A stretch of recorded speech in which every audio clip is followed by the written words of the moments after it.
Ok, ingresamos nuevamente. Ahora seguimos desarrollando las actividades, entendiendo la etapa 6, que tiene que ver exclusivamente con actividades a ejecutar, análisis de las actividades que se van a ejecutar. Aquí hay una pregunta muy interesante que nace según el ejemplo estamos revisando. Y vámonos a ver el ejemplo. Este es el ejemplo que estamos revisando, el ejemplo.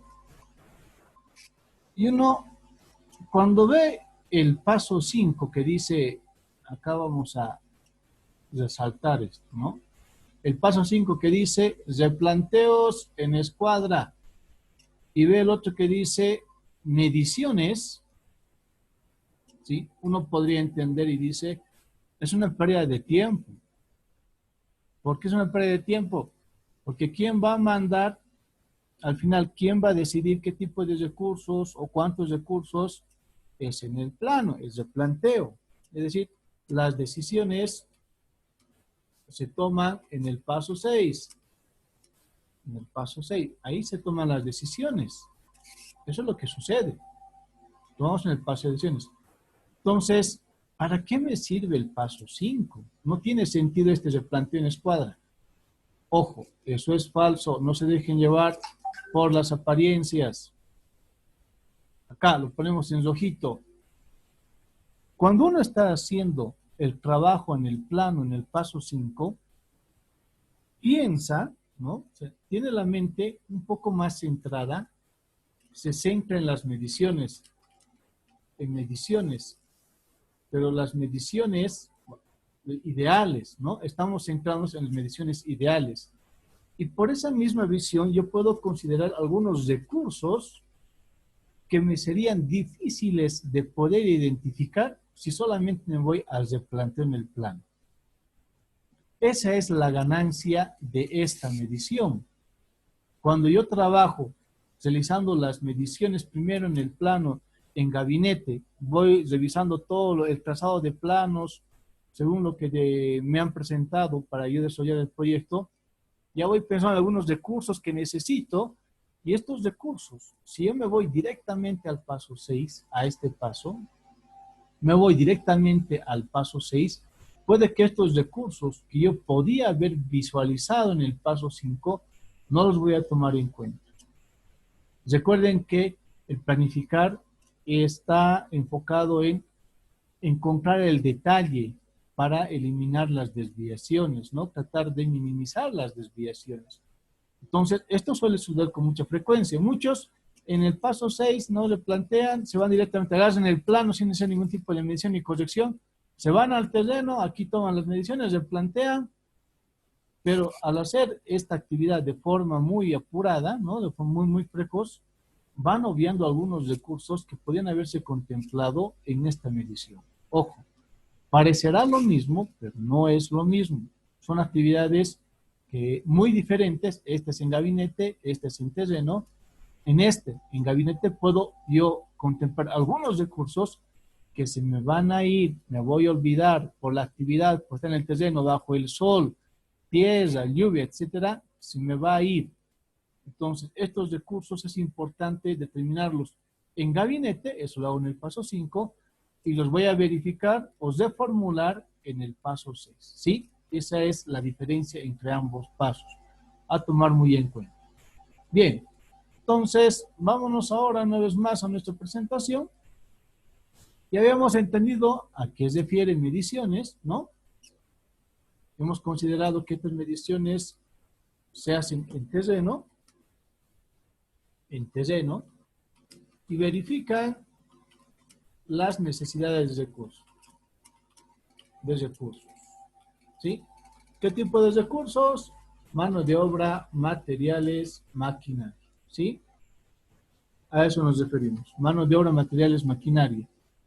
Las mediciones que yo voy a realizar en el replanteo in situ ya me determinan las necesidades de recursos. Ok. Hasta ahí todo muy bien. ¿Qué sucede cuando hablamos de recursos? En recursos nosotros pues, repetimos lo que ya sabemos. Este es un conocimiento que ustedes ya lo tienen de manera muy profunda, pero los repetimos de igual manera. Estamos hablando en recursos de considerar los elementos del costo. Elementos del costo.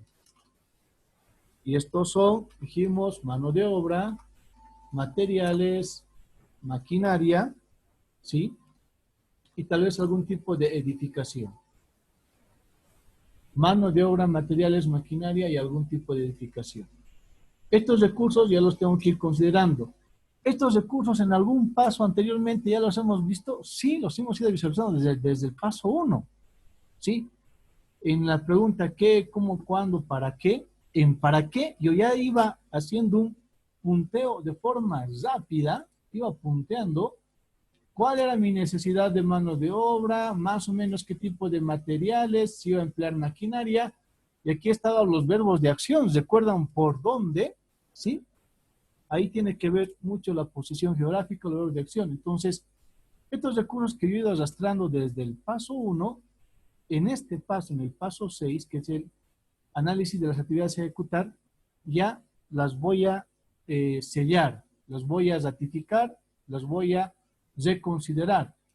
Si vemos el ejemplo, acá, vamos a irnos ahora a, un poco vamos a amplificar. Aquí está, los recursos. Todo lo que yo he ido observando desde el paso 1, ese listado, ahora ya voy a darle un nombre y apellido. Es decir, alquileres, ¿qué voy a alquilar? Mano de obra, maquinaria, materiales. Ah, no es maquinaria, entonces esto se va a maquinaria, ¿no es cierto? La piedra, ¿qué es? Este es un material. Ojo, esto ya hace tiempo elaborado de una matriz. Entonces, lo que tengo es simplemente que hacer ahora es darle forma. Voy a darle forma. Porque en función al costo de alquileres, de piedra, mano de obra, necesidad de agua, necesidad de herramientas menores, mano de obra extra en caso de que tengan nuevos frentes de trabajo, ya otros mano de obra especial, si hablamos de notadores, de pruebas de seguridad, de todo lo que yo he ido ya acumulando desde el paso 1, ahora esto, que son los recursos, sumado a qué? Sumado al número de recursos, número de recursos, bueno, sí, recursos y número de recursos, se van a encontrar ¿dónde? Estos dos se vienen a encontrar en el formulario, el B02, en el B02. Ya tengo entonces acá los materiales, ya voy designando cuál es material, cuál es mano de obra, cuál es maquinaria. Voy viendo alquileres, alquiler de volqueta, ¿cuántas volquetas es? Esto ya voy viendo el número de recursos. En mano de obra, ¿cuántos frentes de trabajo necesito? Número de recursos.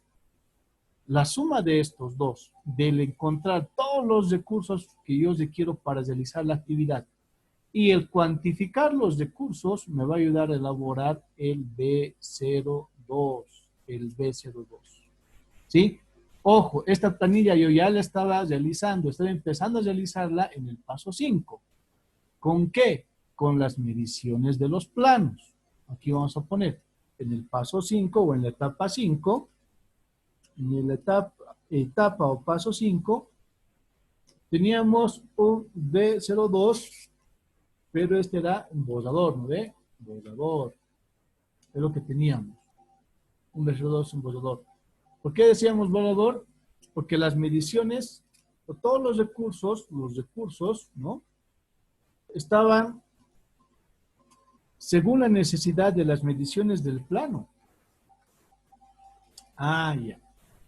Entonces, en este paso, en el paso 6, en la etapa o paso 6, yo voy a reformular o ratificar el B02 que he ido contemplando en el paso 5, pero este ya no es borrador, este es el final.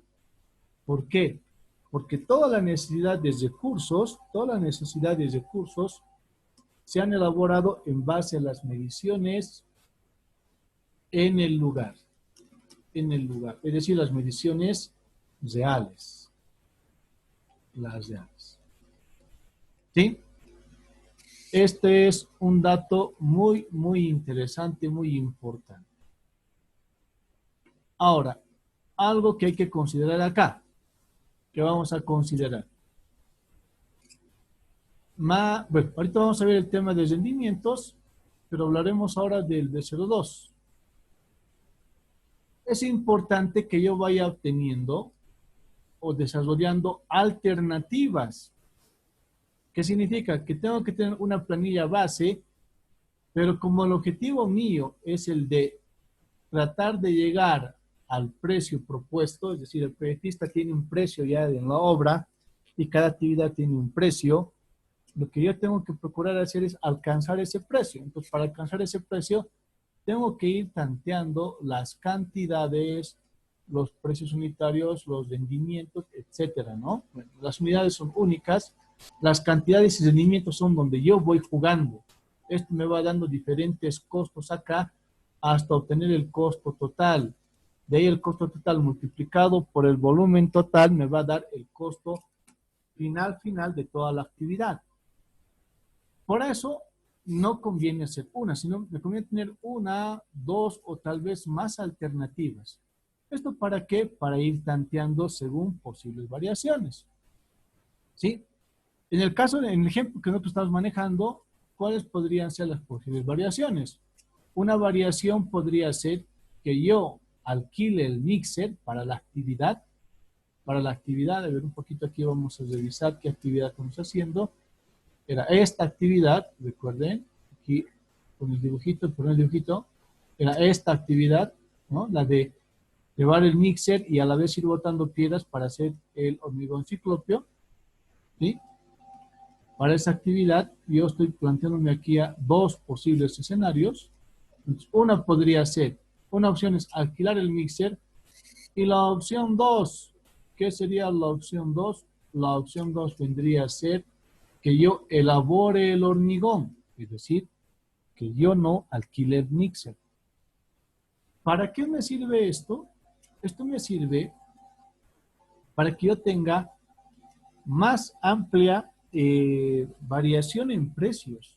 Esto me va a mí permitir mejorar mis utilidades, cubriendo todas las necesidades de recursos que requiere la actividad. ¿Cuál va a ser el valor determinante, el valor condicionante?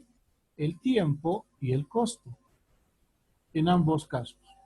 Puede que este sea en menor tiempo, pero el costo sea más elevado. Puede que esta segunda opción sea un tiempo más largo, pero el costo mucho menor. Entonces, eso es lo que yo tengo que jugar. Conviene tener más de una opción. ¿Sí? Recuerden que estamos en planificación. Esto a ti te va a ayudar a ajustar mejor tus variaciones. Te va a ayudar a ajustar mejor tus desviaciones. ¿Sí? A ver, entonces, como esto está, creo, entendido, ya hemos visto acá que en recursos, bueno, de inicio acá, una vez más colocamos en recursos. Nosotros en recursos tenemos entendido, en recursos, número de recursos, corresponde al listado desde el paso 1 que hemos ido nosotros manejando y hemos ido puliendo cada vez más. Juan Carlos, te escucho. Ingeniero, entonces, para la elaboración de las planillas del B02 sería bueno usar un programa como el Quark o el Press, bueno, me imagino, obviamente, cuando se esté en obra, ¿no? Claro. Mira, el programa Quark, Frescon y demás son muy buenos estos programas, pero tal vez una primera planilla sería mejor hacerla en una hoja Excel. Así tienes una base de datos y vas modificando. Aunque tengo también entendido de que Quark, Frescon y demás, todos los programas que trabajan con cómputos, eh, pueden tener también esa opción. La idea es esa, ¿no? Tener más variaciones en costos. Si yo Ok. puedo obtener el mismo objetivo por diferentes caminos, variando costos, entonces me puedo ir por un camino que sea un poco más largo, pero con un costo menor. Y el tiempo los recupero en una actividad posterior. O puede que sea el caso contrario, que yo solamente por necesidad gaste más, gaste un poco más, pero la actividad la voy a hacer en un tiempo mucho más corto y eso a la larga también me va a favorecer en las utilidades. Esa es la idea. Entonces, lo dijo bien Juan Carlos, pueden utilizar para esto una serie de programas. Nosotros empleábamos inicialmente el Excel, ahora incluso el Revit, hasta donde tengo entendido, también te hace medición de volúmenes y la base para cómputos precios unitarios también, ¿verdad? Eso ustedes también pueden emplear. Ojo, es necesario que ustedes estén actualizados en las nuevas herramientas informáticas, ¿no? Eso es importante que ustedes lo tengan en cuenta. Bien, entonces, decíamos, recursos, números de recursos, corresponde al listado desde el paso 1. Todo ese listado que hemos ido observando ahora ya va asentándose en estas dos partes, ¿no? En la parte que tiene que ver con recursos, que ya los tengo ahora bien definidos desde la matriz de recursos que tenía hecha en el paso 1, y el número de recursos que corresponde a las mediciones finales que hicimos. Aquí ya tenemos elaborado el B02. ¿Qué nos falta para cerrar el B02? Nos falta solamente entender los rendimientos. Y ahora vamos a ver el tema de rendimientos. Nosotros sabemos que los rendimientos están exclusivamente definidos, y esto ya lo hemos comentado, dependen exclusivamente de si la actividad la hace la mano de obra, la maquinaria o estamos hablando de materiales. Hemos visto que en el caso de materiales, lo que nosotros definimos son cantidades, y en el caso de mano de obra y maquinaria, aquí tenemos ya los rendimientos, ¿no? Rendimientos. En el paso 5 hemos hablado en extenso del rendimiento en mano de obra. Habíamos comentado que el rendimiento de mano de obra es un número que corresponde bastante a la observación del supervisor o del residente al trabajo que hace el personal operativo y que este está en función también de diferentes factores como la edad, la experiencia, la motivación, la enfermedad, etcétera, ¿no? Esto ya lo hemos comentado de manera bastante amplia en el paso 5. Ahora vamos a hablar de rendimientos de maquinaria. ¿Quién define los rendimientos de maquinaria? ¿Cómo definimos los rendimientos de la maquinaria? A ver, de inicio, si vamos a hablar de maquinaria, los rendimientos, ¿quién los define? A ver, le hago esa pregunta a Andrés Rojas Segales. Estimado Andrés, Andrés a la 1, Andrés a las 2. Ingeniero, buenas noches. Buenas noches, papá. La siguiente consulta. Sí, ¿Quién ingeniero. crees tú que define los rendimientos de la maquinaria o cómo obtenemos los rendimientos de la maquinaria? Bueno, a ver, yo creo tal vez verificando nosotros en el terreno, ¿no? Viendo tal vez cuánto rinde una máquina en determinado tiempo, o tal Ya, vez también habrá no sé, alguna referencia. ya, sí, sí, ya está muy bien, vale, vale. Juan Carlos, a ver, te escucho. Eh, yo creo que para determinar el rendimiento de una máquina tenemos que hacer, como se dice, una prueba en campo. También teniendo la maquinaria disponible, porque una ser igual a otra. Entonces tenemos que ver, por decirle una pala, cuánto tiempo tarda en cargar y descargar. Hacemos la prueba de campo y en base a eso podemos tener un rendimiento aproximado. Aproximado. Ah, excelente, muy buen dato también. Bueno, idealmente, y esto es bueno que sepan, a ver, tenía hasta ahora la mano Zumay, si no me equivoco. Sí, Escucho, papá.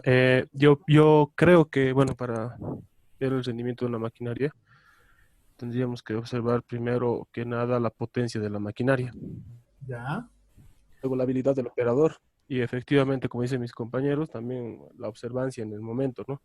Porque de operador a operador hay mucha diferencia. Es un operador que sea experimentado y también la potencia que tenga la máquina, porque de acuerdo a los HPs que tenga, va a poder mover más o menos muy bien, y más rápido. interesante. Interesante, buen aporte. Brian, a ver, ¿tú qué dices? Brian, a la una, Pero te escucho. acá también tendría que entrar un poco la depreciación, ¿no? De cada maquinaria, no sé lo que usemos. Ya, Sí, sí, eso es cierto. A ver, de inicio vamos Que de a... acuerdo a eso, digamos, el rendimiento de la máquina o algo tiene un determinado tiempo y yo creo que devalúa mientras el tiempo sea más. Ya, excelente. Muy bien, muy buen aporte, Brian. Excelente. Miren, le han dado en el clavo todos los que han hecho su participación en esta partecita. Idealmente, y esto es bueno que ustedes conozcan, el rendimiento va a proporcionar la empresa, es decir, la empresa que nos está facilitando el equipo, que nos está viendo el equipo, esta empresa ya ha testeado el equipo. Entonces la empresa ya te dice, este equipo tiene este rendimiento, te lo testea. Pero algo que no te dice la empresa es en qué condiciones. Es decir, y aquí está lo que mencionaba. Cuando hablamos de el operador, puede que tengas la mejor máquina, pero si el operador no tiene experiencia, el rendimiento de la maquinaria disminuye. Y eso es un dato muy importante. Por eso el rendimiento también está en función del operador. Está en función, como mencionaba Brian, lo último, del tiempo de vida útil, el tiempo, bueno, vamos a decir más que el tiempo, el uso del equipo, sí, porque un equipo nuevo efectivamente va a tener mejor rendimiento que uno que ya está usado. Muchas veces los equipos usados ya tienen problemas con las uñetas. Si hablamos de retroexcavadoras o palas cargadoras, las uñetas ya están muy deterioradas. Y como las uñetas ya están deterioradas y en algunos casos se quieren cambios, el proceso de corte en el terreno ya es más dificultoso. Entonces estamos bajándole el rendimiento. Pero vamos a quedarnos con esta idea inicialmente, ¿sí? El rendimiento de todo equipo la proporciona la empresa. ¿Qué significa? Que cuando ustedes compran un equipo, tienen que analizar cuál es el rendimiento del equipo. Existe variación de rendimiento entre equipos CAD, entre equipos SASI, etcétera, ¿no? Estos chinos en volquetas Fotón que llegaron también, los rendimientos son muy diferentes. Y una mala costumbre que tenemos los latinoamericanos es no leer los manuales. En los manuales ya se nos da la información de cuál es el rendimiento del equipo. Entonces, ese dato nos lo proporciona la empresa. El manual nos dice del equipo cuánto es el rendimiento. Ahora, si yo quiero que el rendimiento esté en óptimas condiciones, tengo que tomar en cuenta un buen operador para esa maquinaria y tengo que tener en cuenta también los mantenimientos correctos del equipo. ¿Sí? Un equipo que tiene los mantenimientos al día, que trabaja más con mantenimientos preventivos que colectivos, es un equipo que tiene un mayor rendimiento. A ver, aquí nos vamos a ir rápidamente a la pizarrita, esto de forma veloz. Vamos a hacer la siguiente aclaración. Si hablamos de mantenimientos, tenemos 3 tipos de mantenimientos. A ver, Eduardo, te escucho. Inge, una consulta. Entonces, ¿hay un rango de eficiencia de productividad? Una vez más, no te escuché bien. En Hay un cortecito, por favor, una vez más. Ya. Acerca de los rendimientos, ¿hay un rango específico sobre la eficiencia de productividad? Que si hay un rango específico sobre la eficiencia de productividad, ¿me estás diciendo? Sí, eso, correcto. O sea, digamos, si hay, hasta qué modalidad, digamos, si es baja, muy baja, excelente, muy buena, eso me explico. Ah, claro, ya. Bueno, de inicio, si hablamos de rendimiento para maquinaria, a ver, esto no lo pondremos acá. Está bien, el aporte que estás haciendo tú. Si hablamos de rendimientos de equipo, de maquinaria, los rendimientos, al igual que en mano de obra, recuerdan que en mano de obra habíamos comentado que el rendimiento de la persona está en función no solamente a la edad, a la experiencia, también está a la motivación, también influye mucho con qué puntualidad y los pagos, etcétera. En el caso de la maquinaria es algo parecido, pero va muy de la mano con los mantenimientos. Y estamos hablando de equipos que ya tienen algún tipo de recorrido, ¿no? Cuando un equipo es nuevo, efectivamente el rendimiento tendría que ser el máximo si nosotros vamos a usar a un operador y un operador que tenga mucha experiencia. Si nosotros empleamos un operador que tenga mucha experiencia, el rendimiento va a ser el óptimo. Pero cuando ya tenemos equipos con recorrido, aquí vamos a poner equipos que tienen recorrido, que tienen ya algún tipo de trabajo, existen tres tipos de mantenimientos que ustedes tienen que tomar muy en cuenta. El primer mantenimiento, el de rutina, es un chequeo, una revisión diaria. Y los que hemos trabajado con equipo pesado, sabemos que todos los días pueden haber novedades en equipo. Desde pinchazos de llanta, hasta roturas de uñeta, hasta, qué sé yo, el aceite está escurriendo, etcétera, ¿no? Hay un montón de rutinas. Entonces, los mantenimientos de rutina están destinados exclusivamente a tomar una revisión diaria, hacer un checklist, para ir ya programando mantenimientos preventivos. En el mantenimiento preventivo lo que se hace es un cronograma en el cual se le pone una fecha específica para que ese equipo pare.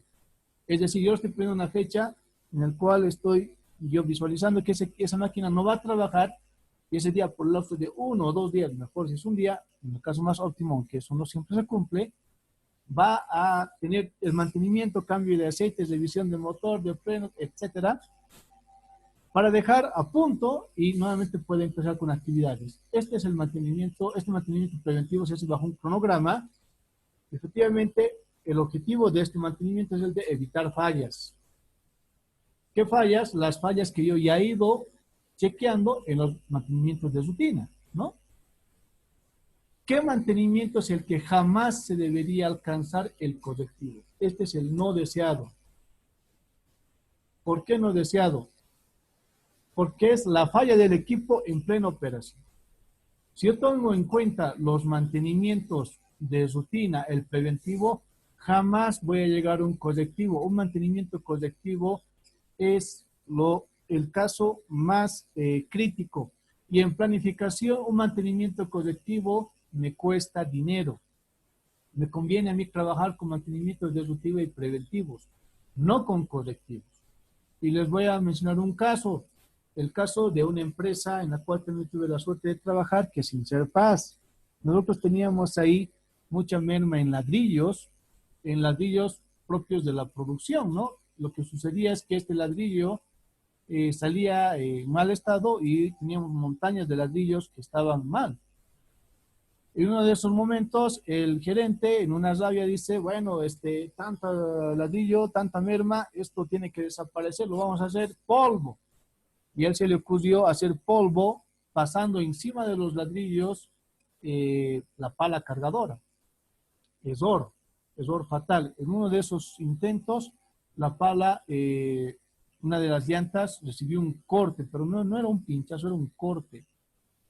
Y por esa acción, como no se tomó en cuenta los mantenimientos preventivos fue una acción muy imprudente, se tuvo que parar la operación de estibado de arcilla y demás. Fue todo un lío, ¿no? Casos similares me han pasado también en obra. Entonces, una vez más, si hablamos de mantenimientos, hay que trabajar mantenimientos de rutina y preventivos para no llegar a los correctivos. Los correctivos es la máquina para toda la obra hasta darle solución a la máquina. Y eso es algo que no se debe esperar en planificación. ¿Bien? Excelente. Sí. Pero en algunos casos, bueno, por ese motivo es que subcontratan una que se encargue de todo eso, entonces cosa, digamos, de que pase algo y siempre se tenga un backup, ¿no? Bueno, en obras grandes, bueno, se ve más. Exacto, y para maquinaria, por eso es importante siempre evaluar si conviene adquirir el equipo, porque al adquirir tú estás adquiriendo también estas responsabilidades o alquilar. Si tú estás alquilando el equipo, obviamente en el contrato tienes que tener en cuenta que en caso de un imprevisto, la empresa que está alquilando te tiene que proveer de otro equipo inmediatamente. Eso para evitar que tú tengas esas pérdidas en tiempo, ¿no? Bien. Entonces, creo que la parte de rendimientos está bastante entendida. Los rendimientos para maquinaria, ¿dónde las conseguimos? Ya saben, entonces, en los manuales. Entonces, basta que yo ingrese a la red, vaya a buscar rendimiento de retroexcavadoras, excavadoras, topadoras, voy a poder encontrar los rendimientos ahí según el tipo de maquinaria, el modelo, etcétera. Y ahí tenemos esos datos. Eso no es problema. También los datos de los rendimientos de maquinaria, ¿sí? Se encuentran en las revistas, ¿no? En algunas revistas también podemos encontrar rendimientos de maquinaria. Ojo, pero como bien lo decían los compañeros que han participado, hay que revisar los rendimientos, ¿no? Yo también tengo que pararme en campo y tengo que verificar si efectivamente en el tiempo que dice está estimando los metros cúbicos, o está haciendo el corte de los metros cuadrados, o está ripiando la cantidad de metros cuadrados, metros lineales que se vea previsto hacer, ¿no? Eso también se tiene que verificar. Siempre es importante verificar. Ok. Bien, entonces, como ya tenemos esto entendido, ¿dónde va a asentar esto? Esto va a asentar exclusivamente en el formulario, en el B02, ¿no? En el B02 tenemos aquí partes muy interesantes, partes importantes. Aquí lo vamos a describir, aunque está clarito. Primero tenemos acá, ponemos aquí materiales, ¿sí? Elementos del costo. En el segundo, aquí está la mano de obra. En el tercero, aquí está la maquinaria, ¿sí? Y aquí viene la suma total del costo de materiales, mano de obra, maquinaria, se ve en el costo total, ya sea por metro cuadrado, metro cúbico, etc. Ya sabemos acá, hay que tomar en cuenta siempre las unidades. Aquí tenemos materiales, está en kilogramos, metro cúbico, pieza, etcétera, agua en litros. En mano de obra, generalmente la unidad es hora, porque las personas trabajan por hora. En maquinaria, también es hora. En mano de obra es metros cúbicos, hora, metros cuadrados, hora, etcétera. En maquinaria tiende a tener las mismas unidades, ¿no? Generalmente acá la cantidad ya te está dando una unidad. Esto puede ser metro cúbico, metro cuadrado, etcétera, ¿no? ¿Qué dato más? Bien, la semana que viene vamos a enfrascarnos un poco en hacer algunos ejemplos de rendimientos, ¿sí? Rendimientos, ¿cómo podemos tener nosotros las cantidades, estas cantidades, ¿no? ¿Cómo obtengo yo las cantidades aquí de cemento, la cantidad, exclusivamente para materiales, vamos a hacer la semana que viene, ¿sí? ¿Cómo obtengo yo las diferentes cantidades para materiales? Un ejemplito, y esto después ustedes tienen que trabajar bastante. No es difícil, vamos a conseguir un ejemplo bien sencillito para que ustedes puedan realizar un cálculo, y esto es algo que todos deberían poder hacer. Generalmente ahora ya es copiar, pegar, y eso ha hecho mucho daño, porque tenemos casos en los cuales ingenieros, ¿no? Ya personas profesionales que deberían entender este tipo de cálculos no pueden hacerlo porque no saben de dónde salen las cantidades. Y como no saben las cantidades, yo voy aprobando cualquier tipo de proyecto y resulta que esto está muy inflado, superinflado, o tiene problemas, deficiencias en la cantidad de material. ¿Ok? Bien. Esto es el paso 6. Vámonos al paso 7, programación. Y de forma rápida vamos a hacer un resumen en qué consiste esta etapa del paso 7, que es programación de la obra. Como ya tengo la cantidad de recursos y tengo ya mi formulario, el D02, ahora voy a trabajar exclusivamente en ¿qué? En ver escenarios de costos. Voy a marcar hitos. Voy a validar las hipótesis que tenía de los primeros costos, de las primeras matrices que he ido verificando. Si es necesario, tengo que introducir recursos. ¿Esto qué significa? Que voy a ir modificando el B02 si es que es necesario. Y al final voy a validarlos. El paso 7 está generalmente trabajado en gráficas. Los escenarios los vamos a ver según las matrices que hemos hecho. Esto por eso las matrices tienen que hacerse. Hacemos una curva costo acumulado, tiempo en horas y horas acumuladas. Vamos viendo los hitos, verificando los hitos. Vamos verificando la validación del tiempo más probable, es decir, cuánto tiempo me va a demorar la obra. Vamos viendo la introducción de recursos si es necesario o la validación. Todo esto lo vamos a revisar la próxima clase, por favor. La próxima clase nos enfrascamos en el paso 7.